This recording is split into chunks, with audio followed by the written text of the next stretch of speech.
এবার ইসরায়েলের প্রধানমন্ত্রী বেনিয়ামিন নেতানিয়াহুর ওপর মারাত্মক ক্ষুব্ধ হলেন মার্কিন প্রেসিডেন্ট ডোনাল্ড ট্রাম্প। তুরস্কের কাছে F-35 যুদ্ধবিমান বিক্রির প্রস্তাবের প্রকাশ্য সমালোচনা করায় নেতানিয়াহুর ওপর অসন্তুষ্ট হয়েছেন তিনি।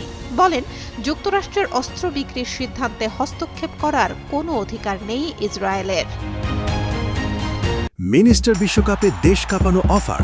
বিশ্বকাপের উন্মাদনা উপভোগ করুন মিনিস্টার টিভিতে। 55 ইঞ্চি অ্যান্ড্রয়েড টিভি মাত্র 55,000 টাকায়, সাথে জার্সি ফ্রি। এমন তথ্য দিয়ে একটি প্রতিবেদন প্রকাশ করে মার্কিন সংবাদ মাধ্যম অ্যাক্সিওস।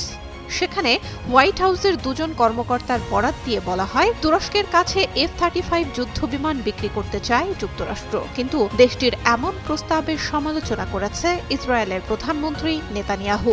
ন্যাটো শীর্ষ সম্মেলনে যোগ দিতে ট্রাম্পের আঙ্কারা সফরের ঠিক আগে ফক্স নিউজকে দেয়া এক সাক্ষাৎকারে প্রকাশ্যে এই সমালোচনা করেন নেতানিয়াহু, আর তাতেই মেজাজ হারান ডোনাল্ড ট্রাম্প। খবরে বলা হয়, 2025 সালের জানুয়ারিতে ট্রাম্প দ্বিতীয় দফায় ক্ষমতায় আসার পর থেকে নেতানিয়াহু অন্তত 6 বার ওভাল অফিসে গেছেন। তবে গত 2 সপ্তাহেরও বেশি সময় ধরে ট্রাম্পের সঙ্গে একটি বৈঠকের চেষ্টা করে যাচ্ছেন ইসরায়েলি প্রধানমন্ত্রী। সোমবার ট্রাম্প ও নেতানিয়াহুর মধ্যে বৈঠক হবে বলে ইসরায়েলি গণমাধ্যমে খবর প্রকাশিত হলেও এমন কোনো বৈঠকের সূচিই নির্ধারিত হয়নি।